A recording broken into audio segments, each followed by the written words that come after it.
Hola, ¿qué tal? Muy buenos días.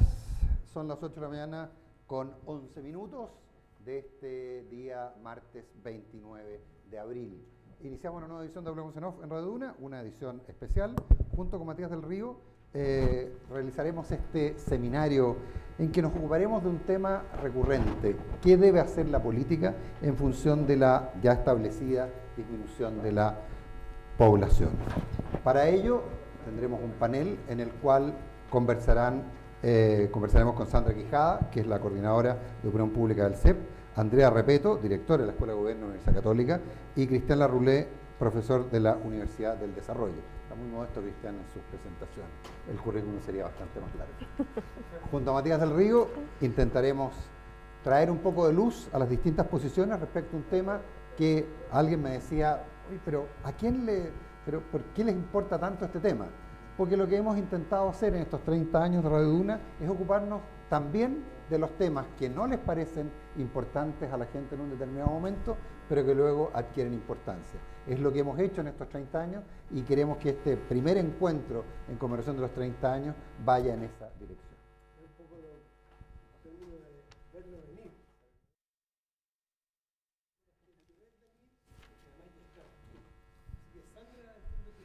Sandra nos va a hacer una breve explicación de por qué estamos aquí y cuáles son los hallazgos que el Centro de Estudios Públicos ha realizado en esta materia. Sí, bueno, muchas gracias por la invitación, primero que nada. Muy buenos días a todos y todas. A ver, recientemente hemos sido bombardeados por datos, no solamente por los datos de las estadísticas vitales, sino que también por los datos del censo, los primeros, donde tenemos, digamos, no la revelación, porque esto ya estaba, pero la constatación de que somos un país que ya está envejecido. Tenemos una tasa global de fecundidad de 1,16 hijos por mujer, que por supuesto no alcanza a la reposición de la población, porque para eso necesitaríamos 2,1 hijos por mujer, lo que dejó de pasar en el año 2000. El año 2014 ya se generó un aumento en el sentido de que este problema empezó a aumentar porque la tasa global de fecundidad empezó a disminuir muy aceleradamente. Lo comentábamos recién con Matías, países europeos, ¿cierto?, que están también con este problema de la natalidad, se demoraron por debajo del 2,1, que es la tasa de reposición, pero nosotros nos demoramos 20 años.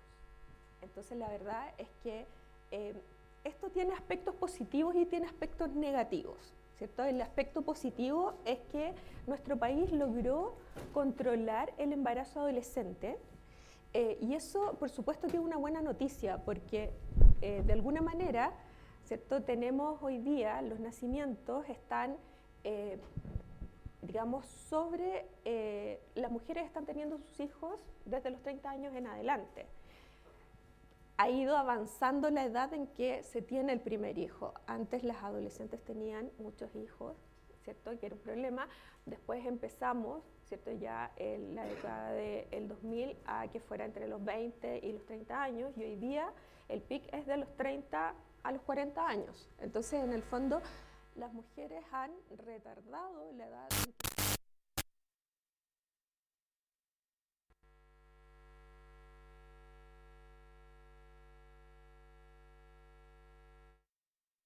que una mejor tasa de participación, que todavía es baja, por supuesto, pero eso ha ayudado a que en el fondo las mujeres se integren de mejor manera al mercado laboral.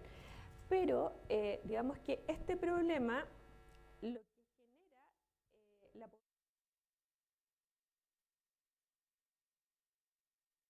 ¿cierto?, de las personas, sino que hay una serie de cosas para las que nosotros no estamos preparados como país. Por ejemplo, la infraestructura y el cuidado para los adultos mayores. No tenemos la suficiente cantidad de especialistas, ¿cierto?, que cubran las necesidades de salud de los adultos mayores. Hay un déficit importante, sobre todo en las regiones, de especialistas. El Sistema Nacional de Cuidados, si bien está avanzando, está, digamos, en pañales para lo que se necesita. O sea, nosotros tenemos que mirar quizás hacia Europa, pero quizás más cerca a países como Uruguay, que llevan mucho tiempo en este tema, digamos, nos puede dar alguna luz de lo que se necesita digamos, en detalle. Pero también genera efectos en el mercado laboral, ¿cierto? Porque no tenemos las personas suficientes para hacerse cargo de tareas que son habituales, que generan o que en el fondo deberían estar, digamos, enfocadas en la población más joven.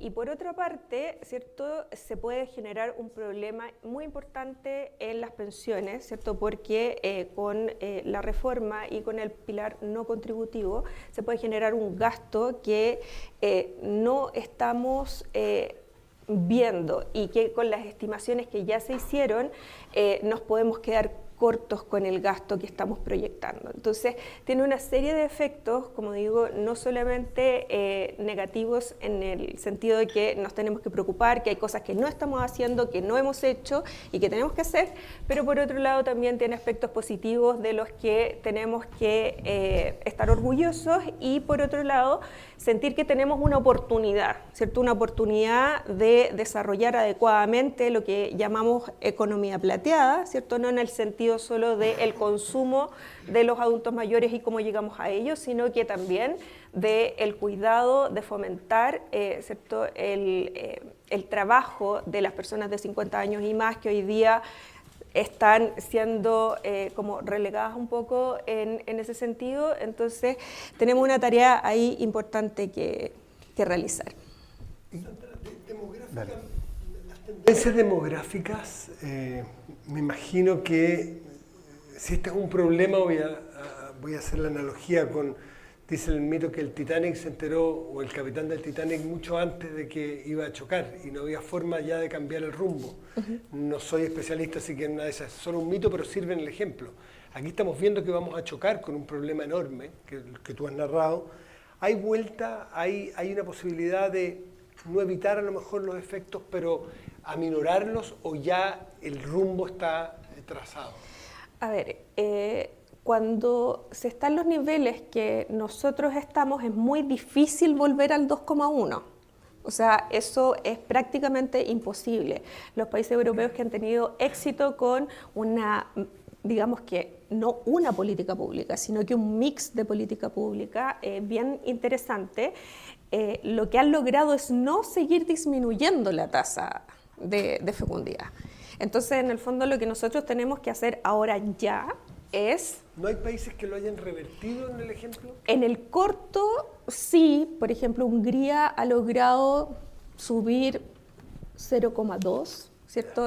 O sea, tampoco es una cosa así como que en el fondo subió un punto, sino que en el fondo lo que está haciendo Hungría, que ha tenido políticas exitosas, pero Hungría se gasta 5% del PIB en medidas para revertir el problema de la tasa de natalidad. Entonces, digamos que lo que nos tenemos que preocupar ahora es de que no siga empeorando, y los datos mensuales que entrega el INE no es que nos estén dando una buena noticia. O sea, de enero del 2024 a enero del 2025 tenemos una disminución del 9,8% de los nacimientos. Entonces, en el fondo, no es que estemos en un buen pie, digamos. Ni siquiera una planicie. No, no. Entonces, es complicado volver atrás. Cristian Larroulé, aquí estamos hablando, por lo que nos cuenta Sandra, de básicamente decisiones individuales de las personas.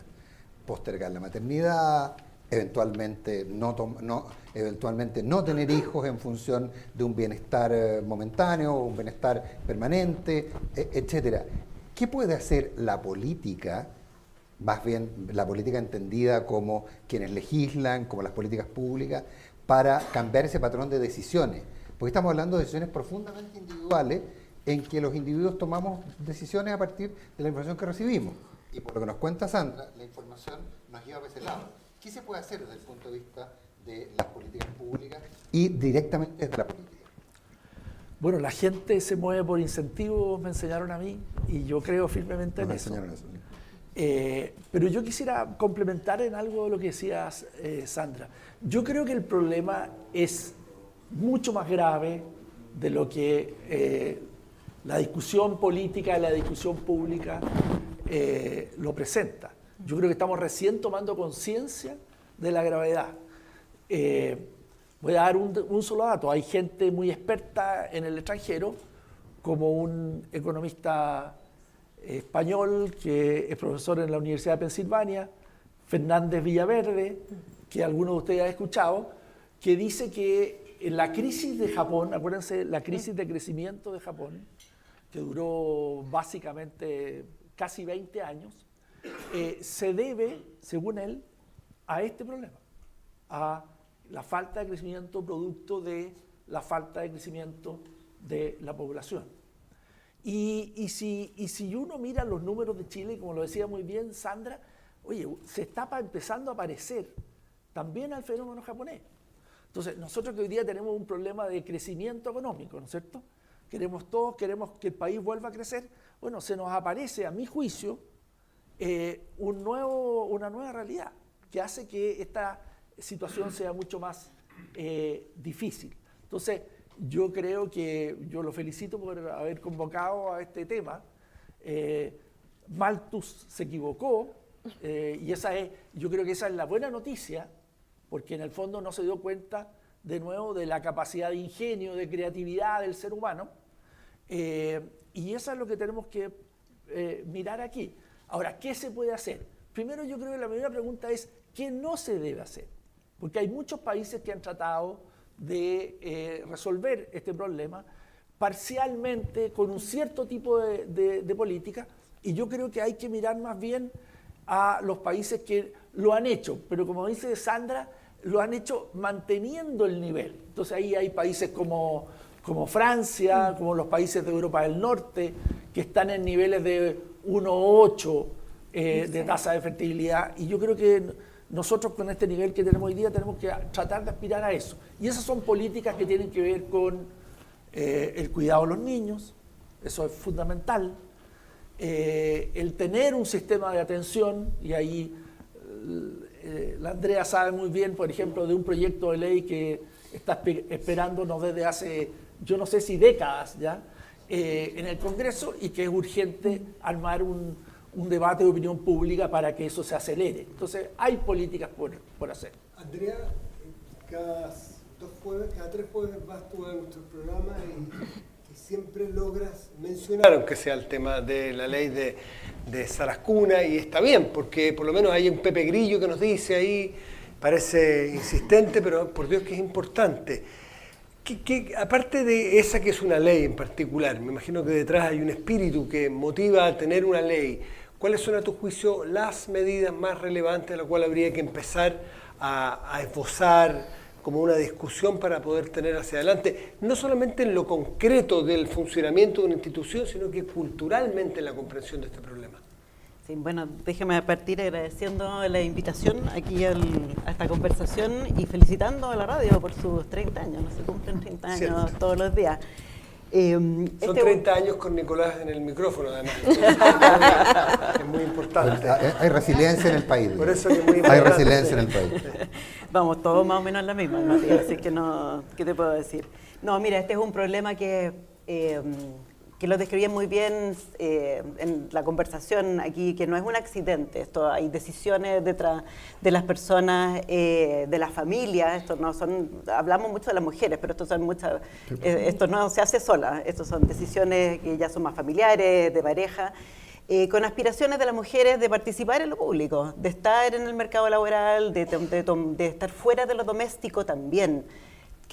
Con esta ambigüedad muchas veces de querer estar en los dos lados, y vemos a las mujeres completando la educación superior, vemos la participación laboral que puede estar rezagada, pero es mucho más alta que hace un tiempo atrás, más mujeres en puestos de liderazgo, y hay mucho de eso detrás. Y por cierto, entonces eso viene con postergación de la natalidad y con dificultad para la fecundidad y muchas otras cosas que se han conversado aquí. Entonces, aquí en el fondo y con mi pequeña obsesión con las salas cunas, que estoy segura que va a salir eventualmente, lleva un buen rato sí, ¿no? haciendo ese pronóstico. Un par de años nomás, un par de años. Siempre me equivoco, así que ese es el problema. Dificultad para conciliar el cuidado en general. Estamos hablando de niños, pero esto Sandra lo dijo muy bien, esto es un cuidado también de personas que son mayores. Y antes había una cosa así como más de tribu, todos juntos, las familias vivían cerca, y ahora estamos todos más dispersos. Estamos los hijos están en la comuna allá, los papás están en la comuna del otro lado. Esa posibilidad de tener un apoyo más cercano, muchas veces familiar, se ha ido rompiendo. Hoy día las abuelas trabajan, entonces también era una fuente de apoyo. Hay más desconfianza de tus vecinos, no es tan obvio dejarle los niños a las niñas a los vecinos. Hay como otros problemas más de fondo también en que cosas que facilitaban el cuidado previo como que han dejado de estar entre nosotros. Y yo creo que también es una parte de la conversación que tenemos que tener. No solamente esta cosa institucionalizada de quién me cuida a mi niño, o quién cuida a mis padres que pueden estar mayores, sino que es el conjunto del trabajo social que hay detrás de lo que significa cuidar. Y eso es lo que hemos ido dificultando por problemas culturales también y por la manera en que hemos ordenado nuestras ciudades y donde hemos puesto la vivienda social, hay con las dificultades de transporte que hay detrás. Creo que también hay algo que hacer en términos de flexibilidad laboral. ¿A quién dejan ir para la casa si es que, o al colegio o a la escuela si es que un niño se cae? Llaman a la mamá. ¿Quién va a resolver estas circunstancias? Y también un pedacito entonces de corresponsabilidad, que no hemos creado ese espacio de corresponsabilidad en que cualquiera de la familia, cualquiera que esté a cargo pueda responder si es que existe una emergencia. Porque tendemos a pensar en solamente los primeros años de vida. Pensamos en cuán largo es el postnatal, quién lo puede tomar, los hombres se lo toman en 5 días y hay todo un camino posterior a recorrer que requiere de estar presente, requiere de estar disponible y que tenemos un modo de estructurar nuestras relaciones en que no hay nadie muy disponible. Y muchas veces es la madre entonces que hay el sacrificio. O trabajo o tengo hijos, pero está difícil tener las dos cosas. Ahora, de lo que ustedes han dicho, aparecen varios conceptos. Hay uno bien novedoso en lo que planteaba la Andrea, y me encantaría que lo uniéramos, que es el tema de la confianza, por ejemplo. El que yo antes podía confiar en mi vecino y le podía dejar a los niños. Y claro, y ahí estamos hablando de conductas sociales. También se ha hablado también de la importancia de las ciudades, del urbanismo, de la flexibilidad laboral. O sea, a ver, insisto, las oportunidades, Sandra, ¿no es cierto?, para la política pública hacer cosas son fundamentales, y para la sociedad en sí volver a pensar, por ejemplo, en la confianza, también es algo muy importante.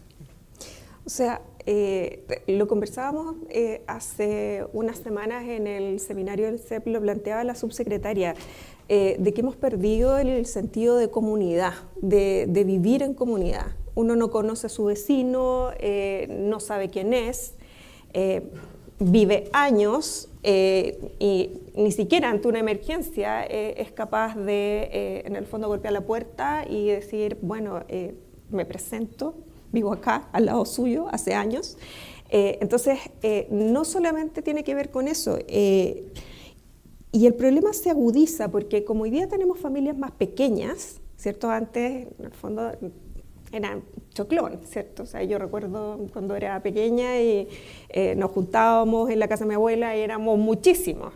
Hoy día, o sea, mi mamá tiene 3 nietos y nosotros somos 4 hijos. Entonces, uno va viendo que en el fondo nuestros sobrinos van creciendo más solos de lo que uno fue creciendo y va teniendo menos redes familiares, menos, digamos, a quien pedir ayuda. O sea, hoy día es cosa de que uno vea los datos nomás. O sea, la gente en realidad no confía en el otro. O sea, tiene poca confianza en las instituciones y tiene poca confianza en el compañero de trabajo, en el vecino, ¿cierto? En todas las personas con las que se relaciona. Entonces, ahí hay una dificultad de cómo volver a vivir en comunidad, de cómo volver a confiar en el otro y de cómo podemos en conjunto resolver este problema.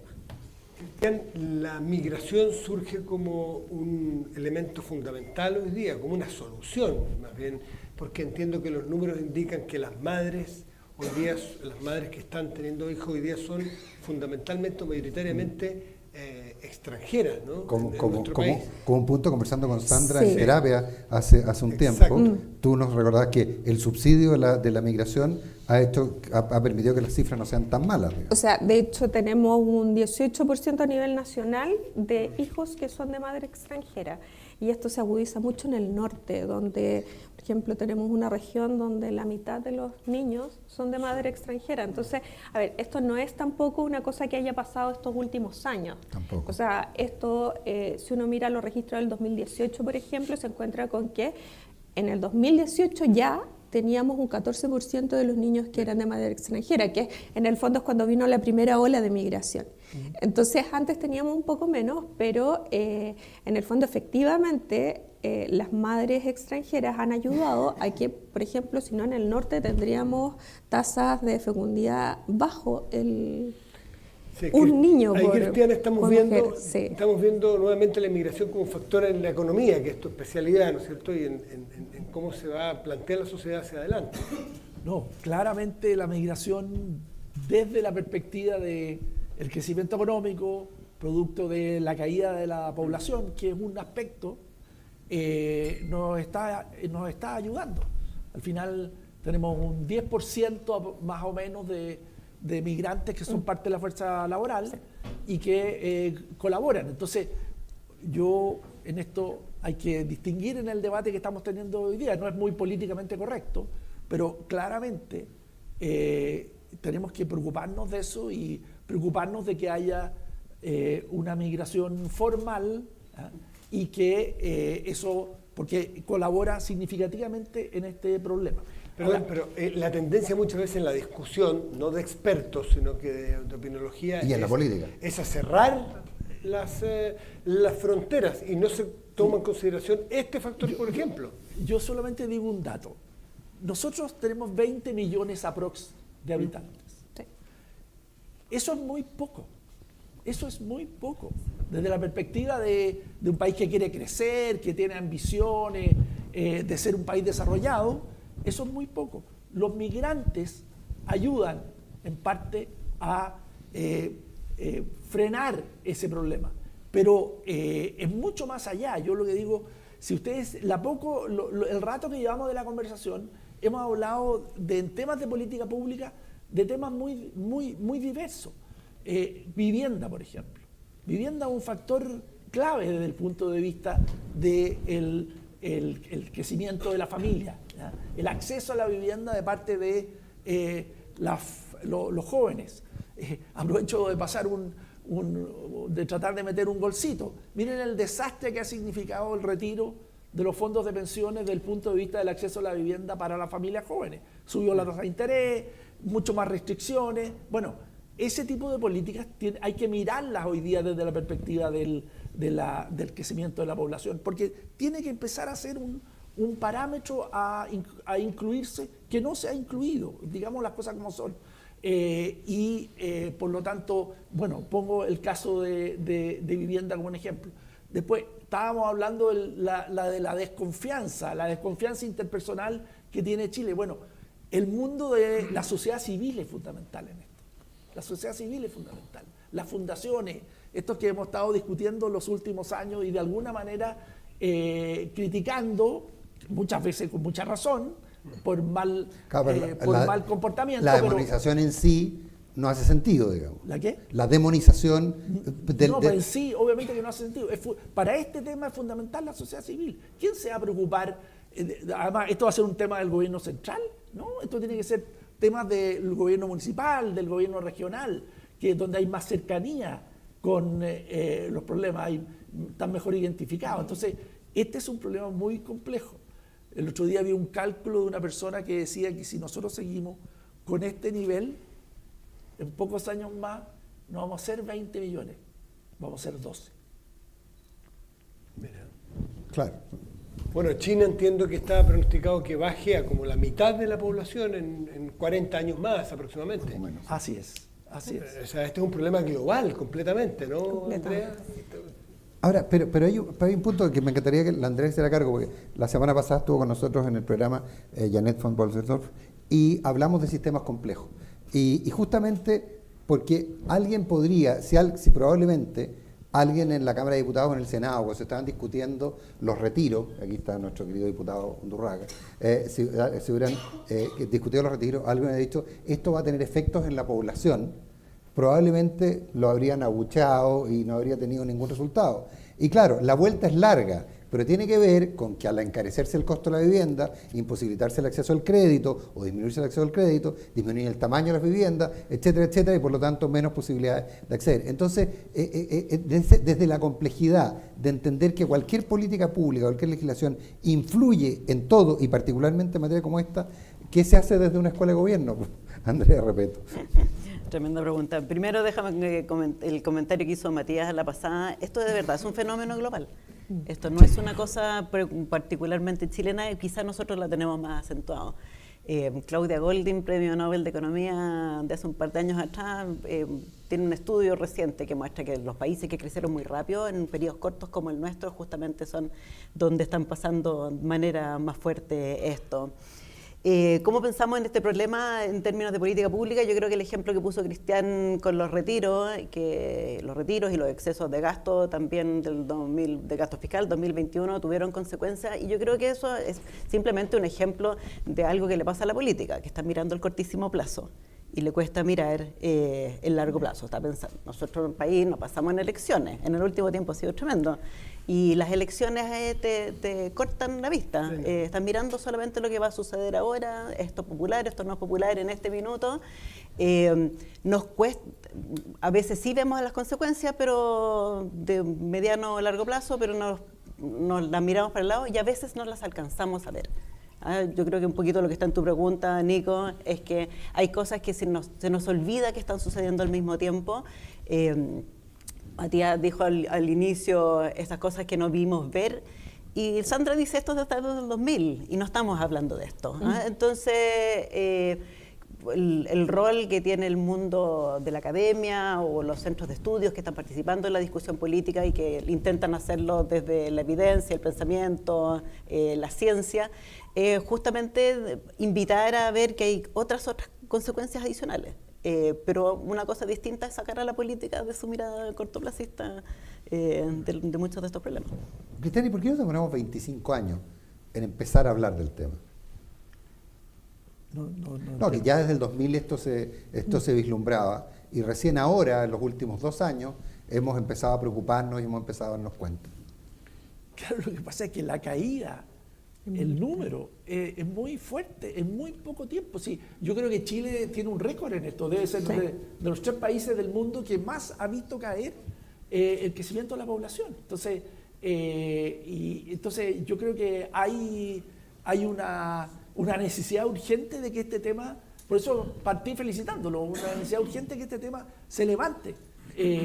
Tenemos muchos problemas, pero no por eso no tenemos que abordar este también. Y aquí otra cosa, no hay bala de plata, no hay bala de plata. Hay, como siempre, tiene que haber un conjunto de políticas para enfrentarlo. ¿Cuáles son esas, Sandra? ¿Tú crees la que estudia día a día esto? ¿Cuál es el arsenal de armamento que hay mucho países que están enfrentando este problema. Yo te decía recién, o sea, Hungría se gasta el 5% del PIB en esto. ¿Y qué hacen en Hungría? Por ejemplo, tienen una serie de subsidios que tienen que ver con temas tributarios, por ejemplo. En la medida que las familias van teniendo más hijos, la carga tributaria va bajando sustancialmente. Cuando nace un niño, se le entrega un monto sustancial también, importante, para los gastos de los primeros años, pero no solamente se preocupan del inicio, sino que también van acompañando a las familias durante toda la crianza. Entonces, el acceso a la vivienda también es un punto súper relevante que han, implementado estos países porque permite, por ejemplo, Hungría les da un crédito súper blando a las familias. ¿Pues lo da el Estado? El Estado se lo entrega.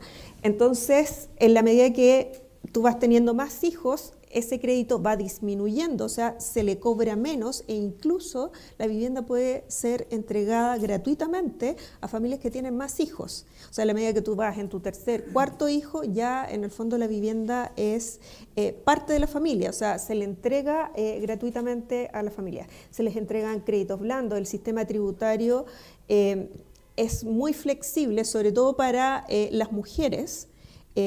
Pagan menos impuestos en la medida que van teniendo más hijos. Entonces, no solamente tiene que ver con el cuidado, con que efectivamente exista un buen sistema de sala cuna, de cuidado de primera infancia, ¿cierto? Sino que también qué es lo que pasa cuando los niños van al colegio, por ejemplo, y salen a las 12 del día. O sea, tienes el resto de la jornada. ¿Qué haces con el niño si la mamá está trabajando hasta las 6, 7 de la tarde? ¿Cómo les ha ido a los húngaros con esto? Les ha ido relativamente bien, pensando en que han aumentado un poquito su tasa de natalidad, ahora llevan poco tiempo con esto. Me preguntaba un auditor, Sí. Hungría es el país que se pone como ejemplo generalmente para las autocracias, con Orbán. Sí. Pero ahora lo vamos a poner para un caso totalmente distinto. ¿Tiene algo que ver con este gobierno, esta política, o es una política de Estado? O sea, él ha ido, ha sido mucho más agresivo con esa política. Este gobierno en particular. Sí, este gobierno en particular ha sido más agresivo, pero por ejemplo, también se pone a Francia mucho sobre la mesa, porque ellos llevan muchos años en esto, pero tampoco tienen una política única. Tiene que ver con vivienda, tiene que ver con un sistema de cuidados importante, tiene que ver con entregar en el fondo subsidios, tiene que ver con un postnatal obligatorio para los padres. Que eso es un temazo, porque en el fondo no solamente tiene la extensión del postnatal para las mujeres, sino que el padre también tiene que tomarse el postnatal y es obligatorio. Entonces, en esa línea se cuida a la familia, se cuida a que el padre y la madre se hagan cargo de la crianza del niño. Entonces, no es una única vía para mantener la tasa, no es una única vía para retroceder y en el fondo tener familias que quieran tener más hijos. Las facilidades y la flexibilidad en el mercado laboral también es un tema, porque como les decía, o sea, si yo llevo a mi niño al colegio y sale a las 12, a la 1 de la tarde, o sea, yo optaría por un trabajo medio tiempo eventualmente, pero la posibilidad de hacer eso aquí es muy difícil. Y hay una decisión intermedia, que es decir, yo voy a aportar menos a la economía familiar, etcétera. Pero por último, tomada esa decisión, aquí legislativamente, legalmente, es muy complejo, no se puede y en general las empresas prefieren evitarlo. Exactamente. Entonces, la flexibilidad es una vía bien importante, ¿cierto? Para, uno, aumentar la participación laboral femenina y también para que se pueda conciliar el tema del trabajo y la familia. Pero insisto, acá no solamente nos podemos enfocar en las mujeres, tenemos que enfocarnos en la familia, también en los hombres que en el fondo tienen una responsabilidad importante y hoy día no tenemos instalado el tema de la corresponsabilidad. Entonces la corresponsabilidad es algo que también se fomenta en otros países, de manera de que por mucho que la pareja no esté viviendo en el mismo lugar... No es la bala de plata, pero segunda vez que te escucho hablar, ¿te parece la medida, si hubiese que ponerlas en orden, la corresponsabilidad, que es parte de la educación, es parte de la cultura, no es vía decreto que los hombres nos sintamos responsables, sino que hay que cambiar la educación? ¿Te parece la medida fundamental? Es que hay un dato súper relevante de la Encuesta Nacional de Uso del Tiempo. La Encuesta Nacional de Uso del Tiempo no se hacía desde el 2015. Salió hace poquito el resultado del 2024. Si uno mira el tiempo que los hombres gastan en el cuidado de quien sea en el hogar, sea adultos mayores, sea niños, ha aumentado 8 minutos en 9 años. 8 minutos. Entonces, ¿de qué corresponsabilidad estamos hablando? No hay. Entonces, en el fondo, efectivamente, Esto no es algo que se vaya a solucionar en 2 meses, en 1 año, porque uno hable mucho del tema. Es un tema que es de largo plazo, que tiene resultados en el largo plazo y que es necesario incluir desde la primera infancia respecto de cómo son los roles en el hogar.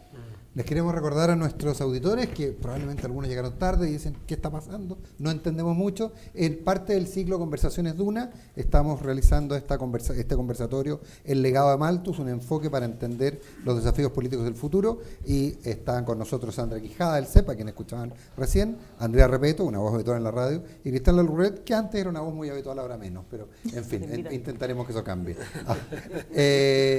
A ver, yo vi tanto a Cristian como a la Andrea cuando Sandra hablaba con ganas de, yo tengo algo que aportar. Cristian, después Andrea. Bueno, yo creo que en el fondo este no es un tema, digamos las cosas como son, en el debate nacional. No existe este tema. No he visto una comisión de expertos convocada para proponer un conjunto de políticas. Entonces, lo primero es que por lo menos hagamos conciencia de que es un temazo. Lo segundo es que, como aquí ya se ha hablado, no hay bala de plata, no es solamente la coparentalidad, que sí es muy importante, sino que es un conjunto de políticas. En general, los países que han logrado que se mantenga la tasa, que se mantenga, que en torno a niveles que no llega tampoco al reemplazo total, 1,7, 1,8, son países que han abordado toda la temática de que de alguna manera aquí estamos conversando. ¿Cuál es el más eficiente? Porque eso está detrás de la Matías, detrás de la pregunta de... Siempre ha sido un poco catete. Hay que ponerse a ordenarlo, no será bala de plata, pero hay que ponerse a ordenar las prioridades en algún momento, ¿no? Claro. Yo creo que no lo que no es y que no se interprete políticamente, no es el bono por hijo. ¿Ya? ¿Ah? Eso es una cosa, el titular del último informe del Economist sobre esto no es entregarle plata por hijo a las madres, no, es un conjunto de cosas, ¿ya? Y si tú me preguntas a mí lo que es más importante y lo que es, además tiene un concepto de justicia, es el tema de, no es por felicitar a la Andrea, pero de nuevo es la sala cuna. O sea, es... Un dato muy simple, otro dato simple, pero gravísimo. El 50% de las familias de nivel de pobreza no tiene acceso a sala cuna ni jardín infantil. Nosotros en educación tenemos cobertura total en todos los niveles, primaria, secundaria, universitaria también, ¿ya? Estamos muy bien, pero no en la preescolar.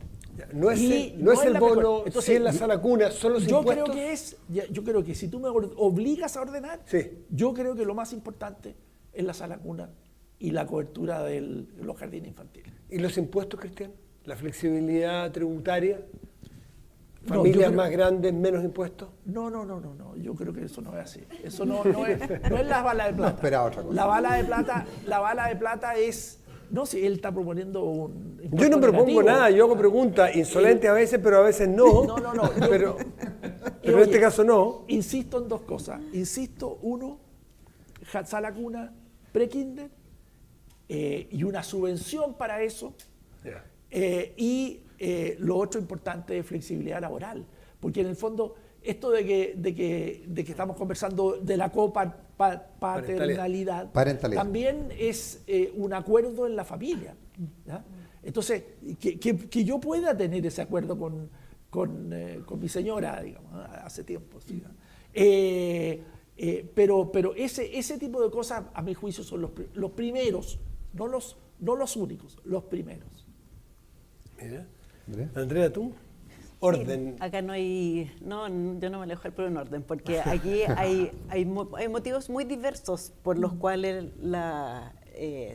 hay menos hijos, y además nos estamos olvidando de la otra parte, del envejecimiento de la población, que tiene que ver con razones también culturales, sociales, económicas, pero también biológicas.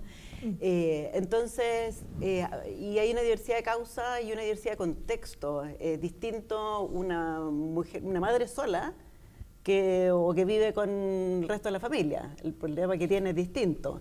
Es distinto si vive lejos de las oportunidades laborales o cerca de las oportunidades laborales. Es distinto a distintos niveles socioeconómicos. Entonces, yo sí creo que esto es un conjunto de tareas y está bien que yo tenga mi toque con las cunas, pero ¿qué pasa después a los 2 años? ¿Qué pasa si los jardines cierran de repente porque, no sé, estamos cerrando las escuelas a cada rato porque están pasando cosas? ¿Qué hace la familia en ese minuto? Sandra decía, claro, a los cabros salen a las 12. narco para una madre o un padre Sí, que trabaja o es un llueve, problema, digamos. o llueve, o Claro. no sé qué, siempre así como que lo que sucede, se cierran las escuelas. Ya. Y alguien, y nunca nos preguntamos, bueno, ¿y quién hizo qué en ese caso? ¿Y quién tuvo que pedir el permiso en el trabajo? ¿Quién tuvo que estar en No, lo su más casa grave es que sí ese se día? pregunta, pero se pregunta pobre madre, Claro. que culturalmente Claro. está incluido en que es la madre la responsable Exacto. de si ese niño no fue al colegio. Sí. O Sandra decía, el niño sale a las 12 y la niña sale a las 4, porque Claro. también si pretendes que sean más de uno, necesitas como... Hay muchas cosas que organizar, por eso decía el comentario hace un rato atrás, de que el postnatal para los hombres son 5 días, y ya, y bueno, aquí está el día 6, 7, al año 1, al 2, al 3, hay un periodo tan largo que significa esta flexibilidad. Y la corresponsabilidad yo creo que sí, por cierto, es algo muy, muy importante, pero es algo que tenemos que construir, tenemos que trabajar, tenemos que motivarla, tenemos que hacerla factible, tenemos que hacerla atractiva. Las empresas tienen mucho que hacer en eso, estamos hablando de las políticas públicas desde el Estado, pero las empresas también debieran tener la posibilidad de decirle a los papás que tienen un día al año en que pueden llevar al niño al doctor y tienen la posibilidad de arrancarse de la pega un día, un ratito, porque hay alguna cosa que necesitan hacer para la familia, que exista esa posibilidad. Eso no existe hoy día. Y las que andan pidiéndolo son las mujeres que o tienen trabajo que permite eso o no tienen trabajo. ¿El teletrabajo ha cambiado algo, ayuda en algo? Porque es una cosa que te consta instaló. Sí, a ver, yo tengo mis dudas serias con el teletrabajo. ¿Pero para todo este efecto o para otros efectos? Todos los que tuvieron hijos chicos durante la pandemia estaban encerrados en la casa, hombres y mujeres, creo que, o adultos mayores en sus casas, notaron lo difícil que es cuidar y trabajar al mismo tiempo. Entonces yo creo que el teletrabajo es para que te quedes en la casa, pero no necesariamente para que seas productivo en el trabajo y para que puedas hacer bien el cuidado.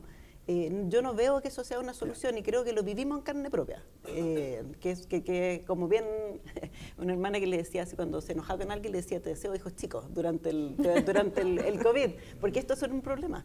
Este es un problema. Entonces no puedes hacer las dos cosas al mismo tiempo. Las dos cosas requieren atención. Entonces yo creo que la solución no va por ahí.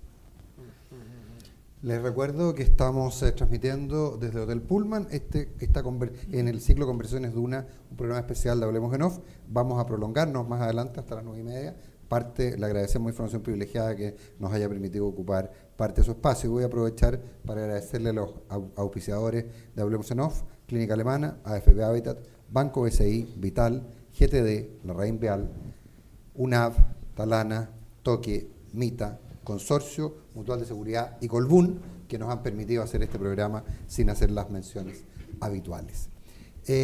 Matías. Sí.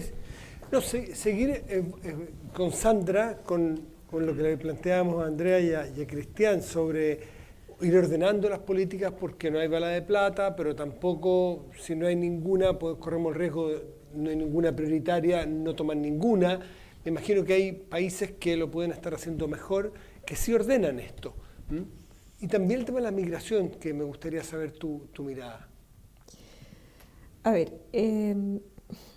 yo creo que países que hoy día están siendo relativamente exitosos con esto, partieron con alguna medida prioritaria, ¿cierto? Hoy día podría ser lo que decía Cristian, que es la sala cuna, que lleva tantos años en discusión. ¿Estás de acuerdo que es de las O principales? sea, es de las cosas que se pueden resolver en el corto plazo.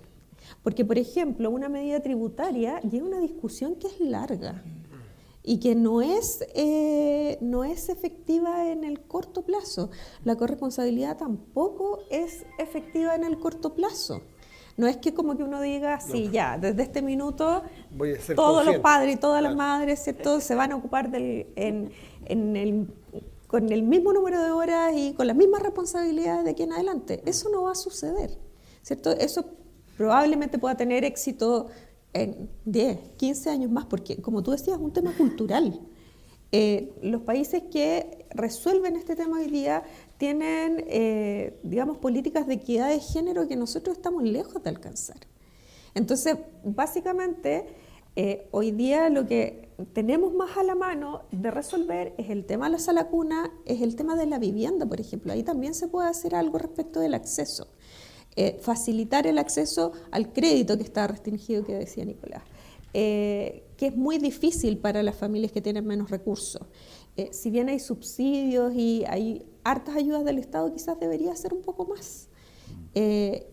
Y como te digo, o sea, el tema de resolver, por ejemplo, hay una política, hay un programa que se llama de 4 a 7, que en el fondo lo que hace es que en colegios se genera como una jornada extra para los niños para que las madres lo puedan ir a buscar a las 7 de la tarde. El colegio sale a las 3:30, que Exacto. es la mitad de la tarde. Que es una Entonces, cosa no hay, imposible. o sea, si no hay flexibilidad laboral, que eso también podría ser una medida que uno podría conversar e implementar en pocos años, pero pensando en eso, 4 a 7 ya, perfecto, solucionamos el problema de organizar y que los niños ya nos vamos a buscar todas a las 7 de la tarde. Esto no está implementado en todos los colegios públicos del país, está solo, o sea, tiene una cobertura importante, pero no está en todos. Pero tú tienes al niño todo el día en el colegio. Tampoco es el ideal. Tampoco es desde el punto de vista de lo que los niños tienen Pero que en hacer. el colegio, perdón, Pero por con lo los menos actuales es peor. juega la pelota, juega con Claro. otros, por lo menos. Tenía que aparecer el fútbol. Sí, bueno, solucionando políticas públicas con el fútbol, obvio.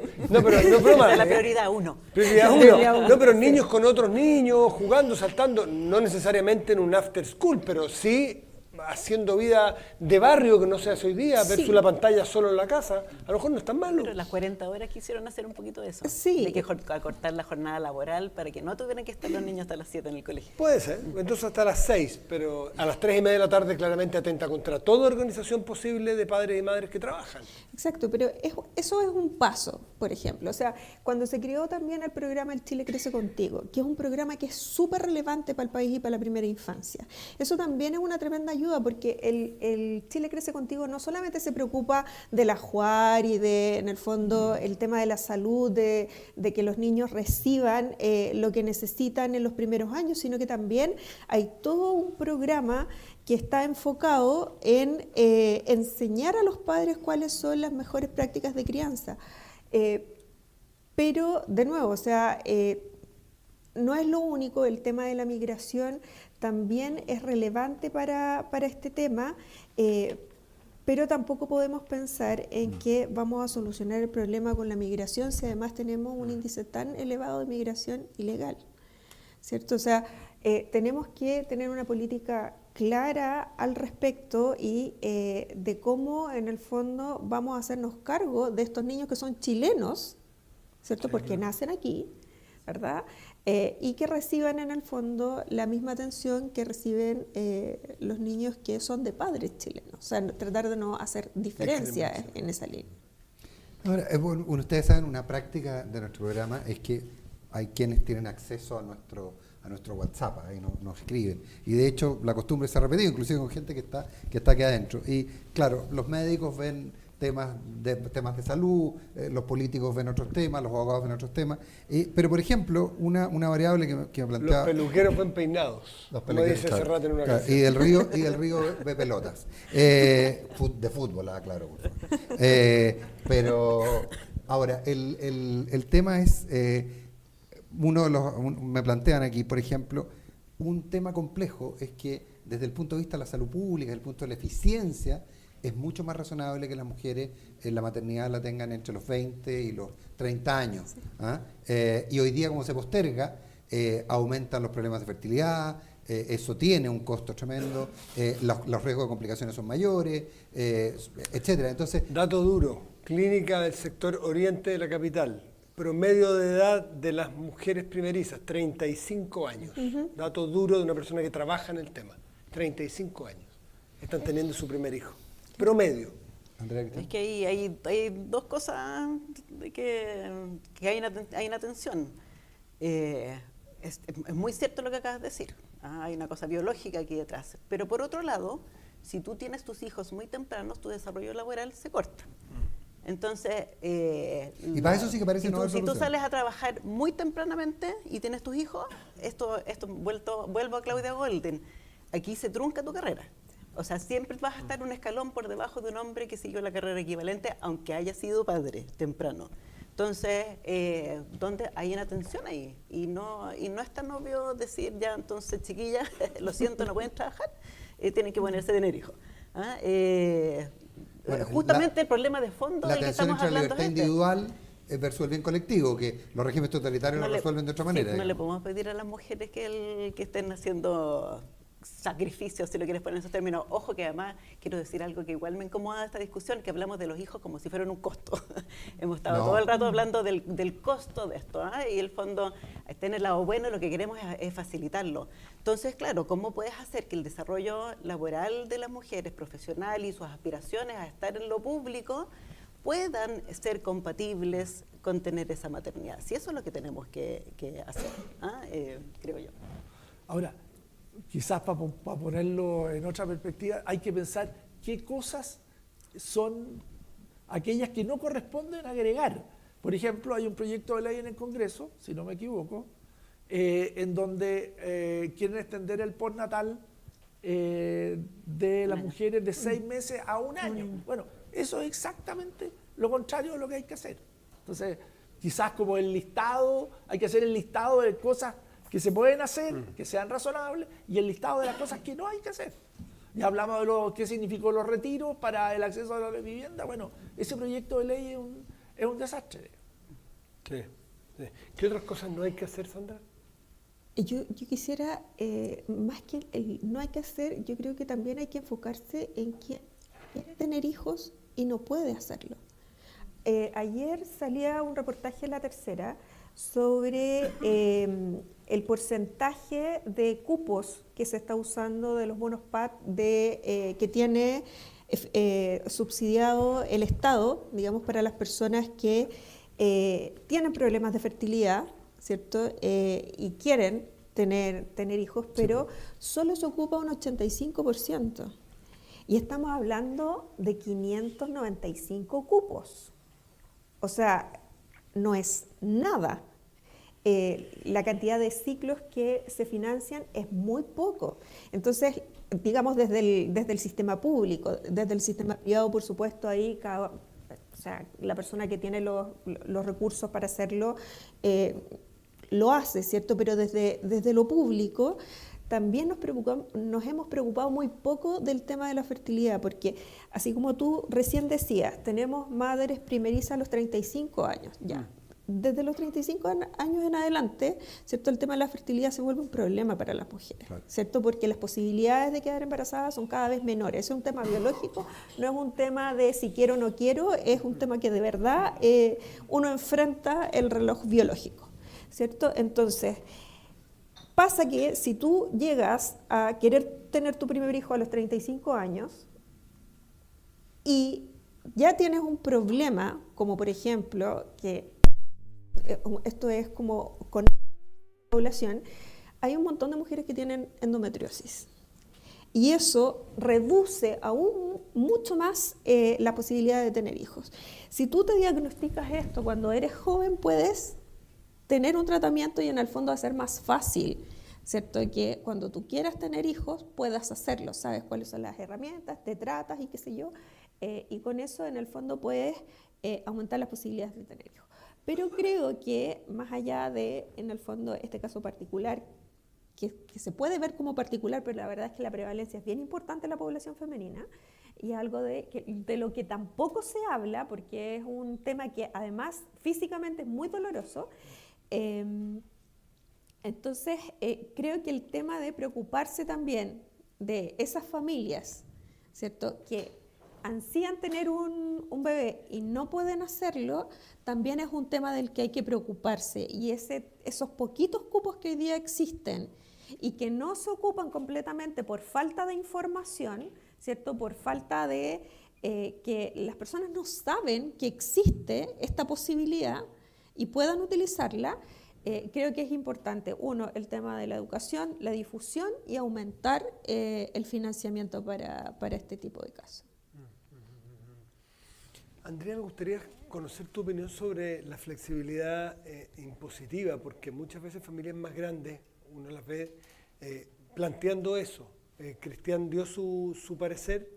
¿Qué crees tú cómo puede darse, si puede ayudar en esto, o si es fácil de implementar o no?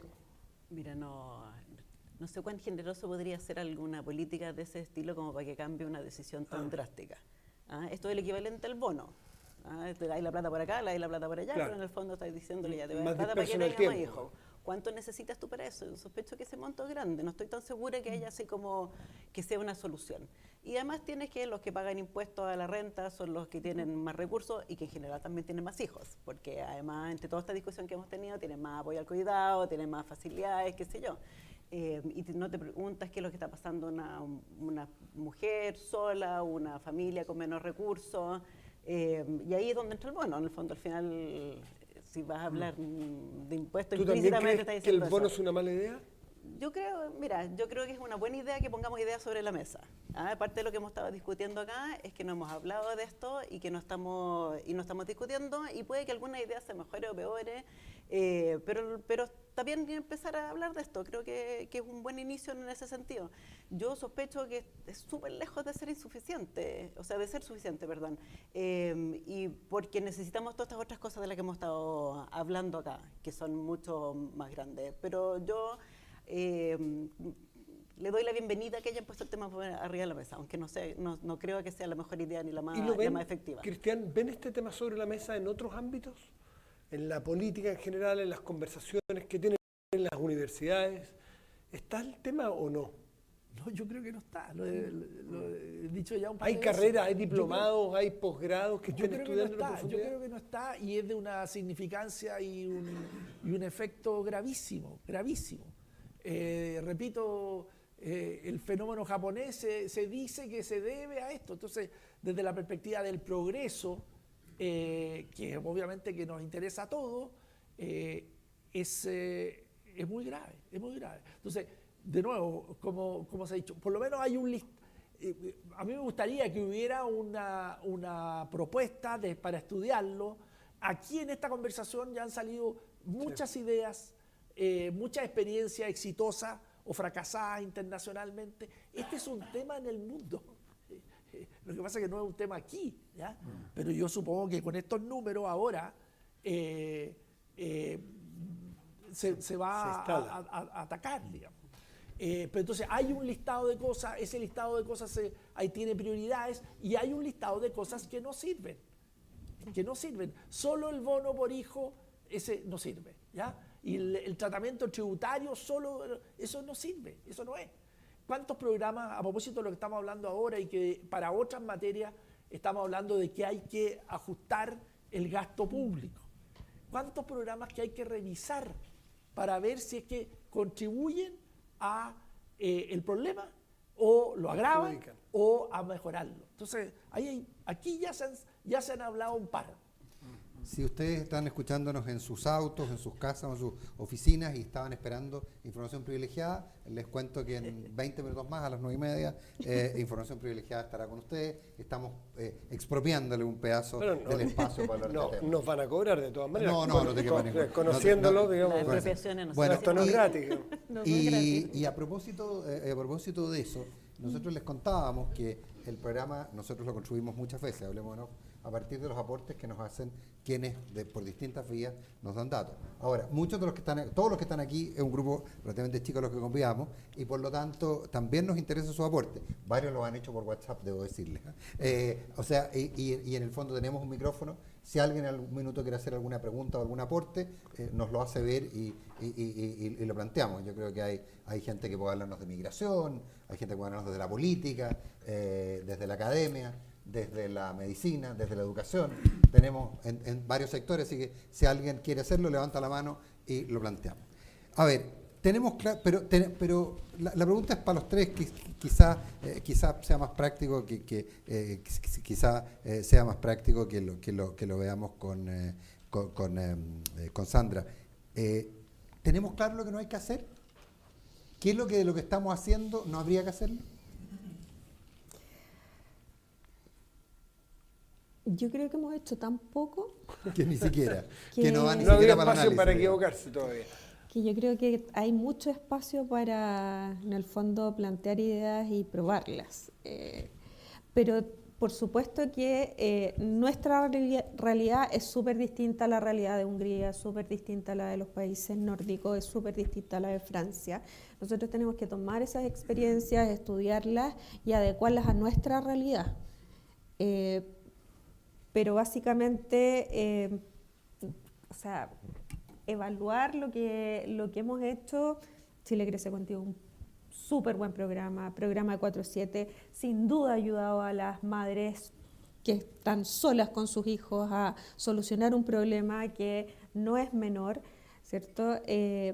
Pero claro, queda un espacio súper grande para seguir avanzando. Entonces, tener claro lo que no hay que hacer, no sé, porque, por ejemplo, las medidas tributarias no las hemos probado. No hemos probado los bonos. No, o sea, en el ¿Tú no eres fondo, tan contraria a los bonos como...? no, lo que pasa es ¿O que... no contraria, aunque no tengan no, el efecto esperado, más bien? no, es que el bono por sí solo no funciona. No funciona. O sea, lo que decía Andrea, el monto que se tiene que entregar no es el monto que se está planteando, es un monto muy significativo. O sea, lo que entregan países como Inglaterra, Francia y todo está lejos de lo que se está planteando acá. O sea, Lo que se está planteando es mucho. Es un candidato que ha planteado, hasta donde yo sé la última semana, un tema que es 1 millón claro, por mujer, por niño, más 1 millón en ahorro para ese niño. claro, pero piensa tú que los subsidios que se entregan o el dinero que se entrega cuando nace un hijo en un país que está gastando dinero en esto son $20.000, $30.000. Mira. A propósito de abrir el micrófono, ya tenemos lista. Vamos a empezar con Janet von Bolsendorf, luego Paz Zárate, Álvaro Belolio y Pedro García. Janet. Muchas gracias por la interesante conversación y el debate. Hay las más diversas razones para tomar este desafío en serio. Sandra mencionó como de pasar temas fiscales incluso también. Pueden haber temas de seguridad nacional incluso asociados. Y a la vez voy a decir algo que va a sonar un poco polémico aquí, quizá en este contexto. Existe también un conjunto de instituciones que fomentan justo que no crezca la población. Y lo digo porque esto hay que tomarlo en serio también, respaldado por la ciencia. Ustedes pueden ver, por ejemplo, un mecanismo del MIT, el En-ROADS, donde uno puede ir modelando las distintas políticas públicas que afectan o mejoran el cambio climático, el avance del cambio climático, y donde el crecimiento de la población mundial es uno de los factores que lamentablemente aumenta la temperatura porque no hemos desacoplado nuestro crecimiento económico y junto con eso el crecimiento de la población de la degradación de nuestros sistemas naturales. Entonces, han destacado muy bien que se trata de un desafío muy complejo donde, como Cristian dijo 2 veces, no hay balas de plata, sino necesitamos un conjunto de políticas públicas, pero además este conjunto de políticas públicas debería entonces, cuando fomenta el crecimiento de la población o que no decrece, a la vez hacerse cargo también de la externalidad negativa para que a lo largo de este siglo la civilización pueda seguir viviendo en este planeta.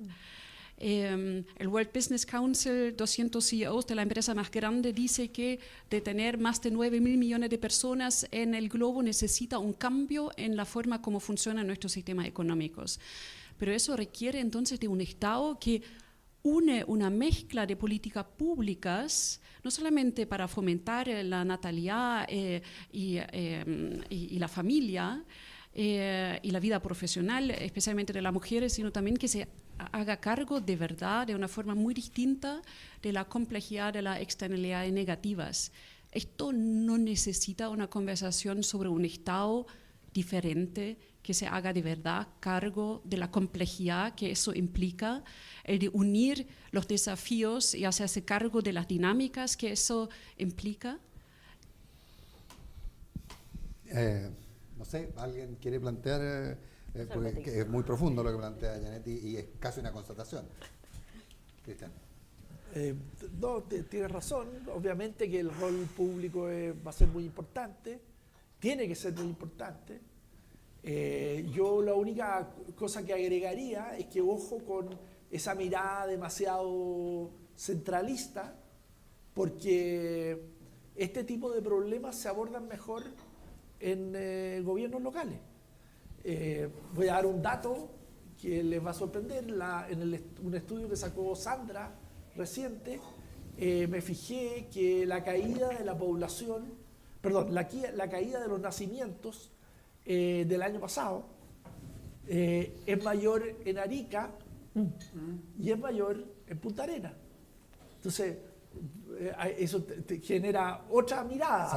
Sabemos que no es por el clima. ¿Ah? Entonces, claro, hay una cosa geopolítica, pero que de nuevo demuestra, valida que cuando hay realidades distintas uno tiene que pensar en poner políticas públicas que sean más en gobiernos más descentralizados que centralizados. Pásate. Bueno, muchas gracias por hacer esta conversación y que el aniversario de la radio sirva para conversar de algo tan importante. Yo tengo unos puntos que a lo mejor nuestros tres panelistas podrían referirse. Martina Yopo, que es la mayor experta chilena en caída de la natalidad, que es profesora de la UC y doctora en la Universidad de Cambridge, ella analizó en su tesis de doctorado que América Latina es la región donde la tasa de natalidad ha descendido de manera más acelerada y dentro de América Latina Chile es el país con la mayor desaceleración. Actualmente de 1.17 hijos por mujer y bajando a 0.88. Ahora, cuando ya bajamos de 1, vamos a camino a eso, la verdad es que el tema es como para que se designara una crisis de seguridad nacional. Lo que me extraña es lo tarde que estamos llegando a hablar sobre esto. Porque, por ejemplo, nuestra tasa ya es inferior a la de Japón, que no tiene un problema de migración, que no tiene migración, tiene muy bajita, y nosotros con migración ya estamos por abajo de Japón. Entonces, ¿qué hay que hacer? Porque somos buenos para crear comisiones, ¿qué hay que hacer? Tenemos 3 comisiones para lidiar con lo de Trump y ninguna para lidiar con la caída de nuestra población, para crear una conciencia. Entonces, tal vez denominar esto como un problema de seguridad nacional que necesita una visión de política de Estado que atraviese varios gobiernos, número 1. 2, ¿por qué dentro del popurrí de medidas que se han mencionado acá, creo que no hemos mencionado el factor cultural, porque es evidente que es mucho más fácil implementar medidas que vengan o hayan sido probadas en países donde la cultura sea más parecida a la nuestra? Entonces, en ese sentido, los países del sur de Europa quizás son más compatibles con nosotros que copiar una medida, por ejemplo, el país nórdico, 2 años de postnatal, donde el hombre se toma 6 meses obligados y los parques están llenos de hombres que cuidan a sus hijos. Eso aquí nunca ocurrirá, porque siquiera el postnatal masculino no lo toma nadie o casi nadie. Lo habíamos planteado. Así que mi otro punto es, dentro de lo que se menciona, quizá está este factor cultural que la verdad no lo veo mencionado. Muchas gracias. Yo propongo una comisión presidida por Andrea Repeto. Andrea Repeto. No, yo ya copié mi cuota Que no tiene ni una de comisión. comisiones de por vida. La gran comisionada. Andrea. No, a ver, déjame tomar un poquito las dos preguntas porque se enlazan. Cuando la fecundidad es 0,8, él sacaba la población, que era lo que estaba diciendo Janet al mismo tiempo. Entonces no va a haber nadie para disfrutar este planeta al final.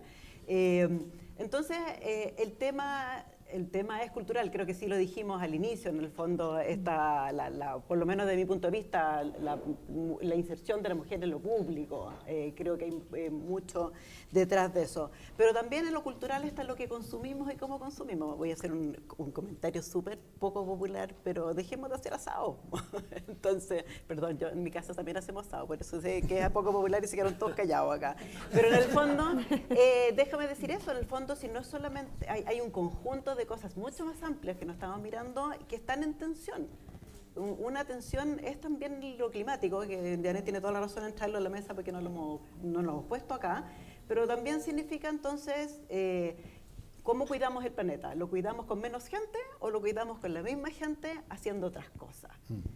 Y otras cosas es la corresponsabilidad, otras cosas es lo que consumimos, cómo producimos, el auto que utilizamos, la benzina o la gasolina, lo que sea, qué sé yo. Es un conjunto de cosas que tenemos que estarnos a preguntar y que una comisión creo que no resuelve.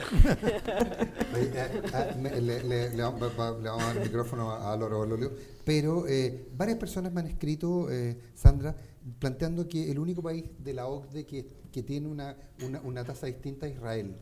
Es un caso que se ha mirado, ¿no?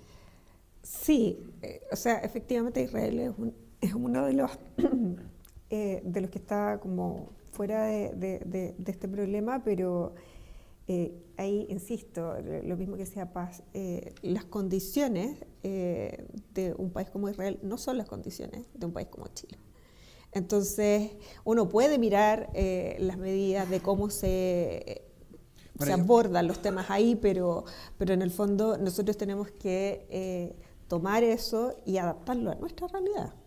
Y a nuestra realidad con la cultura que tenemos hoy y cómo la vamos a cambiar para que en el fondo todo esto resulte, porque si las cosas en el fondo siguen de la misma manera, vamos a llegar a ese 0,8 que se proyecta. No es que lo tengamos hoy día, ¿cierto? Pero los datos mensuales sí permiten en el fondo hacer una proyección de que esto solo está empeorando. Álvaro Ololio. Álvaro tiene la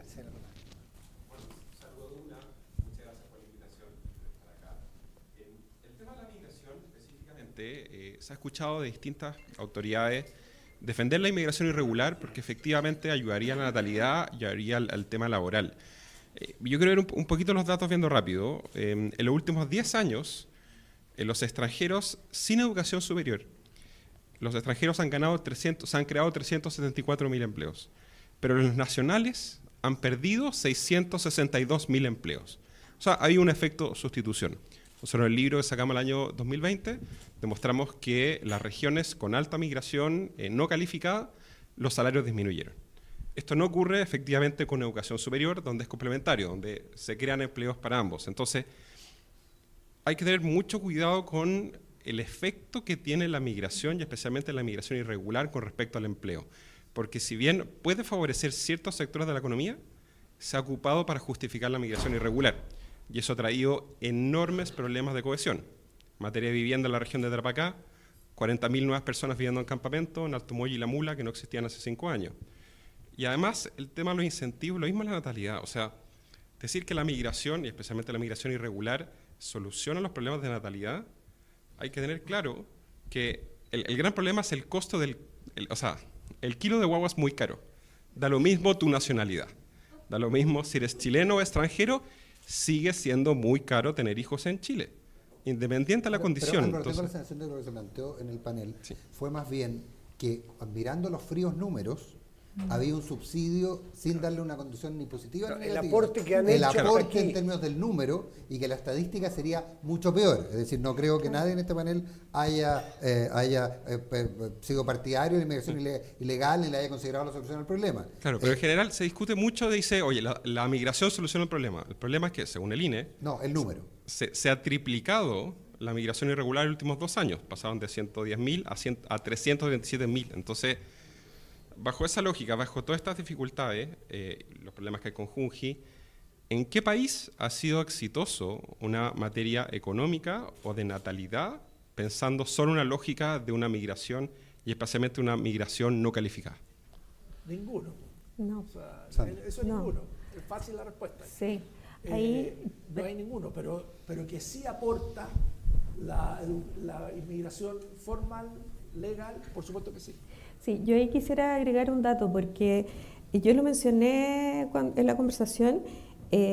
Hoy, efectivamente, tenemos casi un 20% de aporte de hijos de madre migrante, pero en el 2018, cuando llegó la ola migratoria educada, ¿cierto? Que en el fondo ahí llegó mucho profesional, el aporte era de un 14%.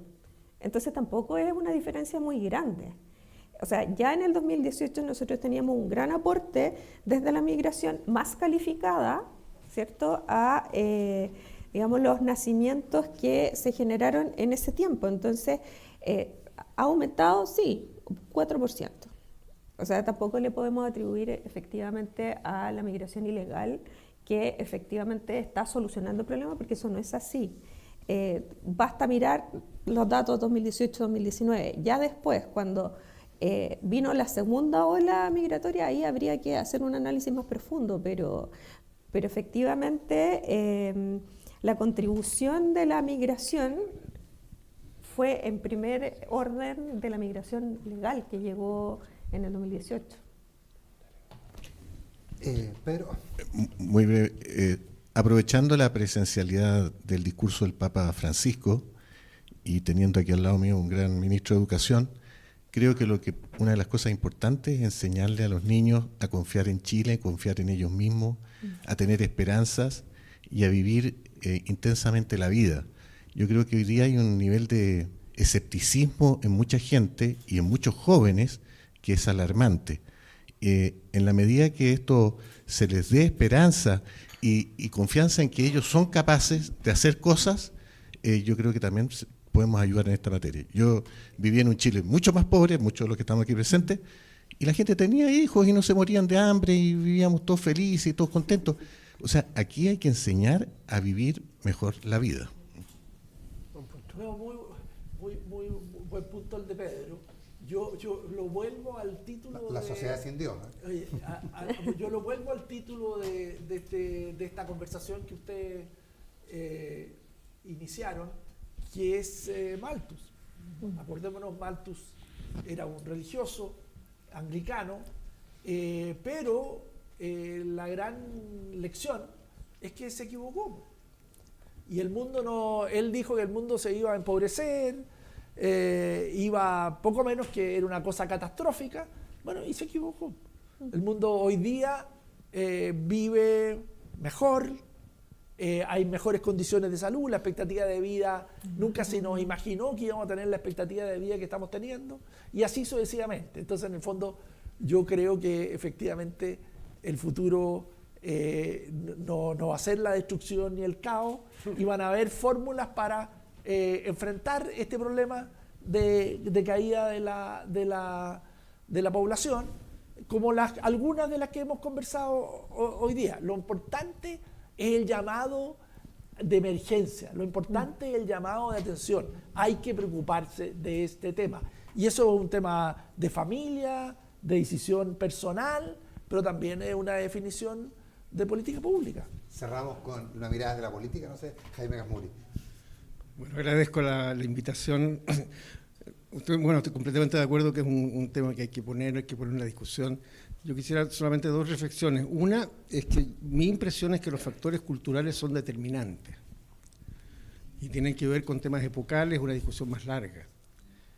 Y creo que tiene que ver mucho con las incertidumbres de la vida, no solamente la precariedad material, sino que lo incierto y las faltas de expectativas de futuro. Vivimos un mundo muy amenazante. Yo por lo menos la experiencia incluso con gente familiares, mis nietas no piensan tener hijos. Y lo otro es una personalización de la vida. Los proyectos personales e individuales son muy importantes. Y para las mujeres que se están incorporando, por así decirlo, a la vida pública, eso es más determinante. Porque para nosotros siempre el desarrollo personal ha sido lo que nos ha motivado en la vida. Entonces tengo la impresión de que hay barreras bien complejas. Estoy de acuerdo en que hay que hacer todo lo que haya que hacer, desde las guarderías y demás. Segundo, de lo que ustedes dicen, que entienden mucho más que yo, lo que yo colijo es que no se puede revertir la tendencia. O sea, lo más que se puede hacer es disminuir la disminución de la población. Porque si necesitamos 2,1 y dicen que el óptimo sería 1,8, porque estamos en 1,5, y me imagino que eso es muy complejo y muy caro, habrá que ver después cómo eso se financia, vamos a disminuir la población. Casi inevitable. O sea, vamos a ser menos de 20 millones. Es ineluctable. Y si necesitamos más gente, que esa es otra discusión, porque yo entre las incertidumbres también incluiría en este debate cuánta fuerza de trabajo va a ser desplazada por la masificación de la inteligencia artificial. Ahí no tenemos un Malthus. Claro, que nos diga, porque Malthus pronosticó, se equivocó, pero tuvo un pronóstico. Entonces, la discusión es más compleja porque está este otro factor. ¿Qué va a pasar con la fuerza de trabajo? Y la última reflexión, si va a disminuir la población, si vamos a necesitar más gente para que el país sea viable, el tema de la migración es central. No hay de otra. No hay de otra. Y por tanto yo tengo la impresión, no una comisión, pero sí un debate más severo, más sensato, menos pensando en la próxima elección sobre el tema migratorio, yo creo que es central en Chile. Y cambiar el clima que yo veo, donde la migración se ve solamente como un peligro, se ve solamente su aspecto más terrible, que es el narcotráfico. No es un tema migratorio, es un tema global. Con o sin migración tendríamos narcotráfico igual. Bueno, sin duda, Jaime, la reflexión de todas son muy relevantes en términos de lo que vemos. Les queremos agradecer, quiero agradecerle a Cristian, a la Andrea y a Sandra, y quiero agradecerle sobre todo a Hotel Pullman, que nos permitió estar, a Información Privilegiada y a nuestros auspiciadores. Y con esto nos despedimos, los agradecemos, y en 30 años más, para los 60 años de Duna, veremos cómo nos fue con los números. Muchísimas gracias a todos.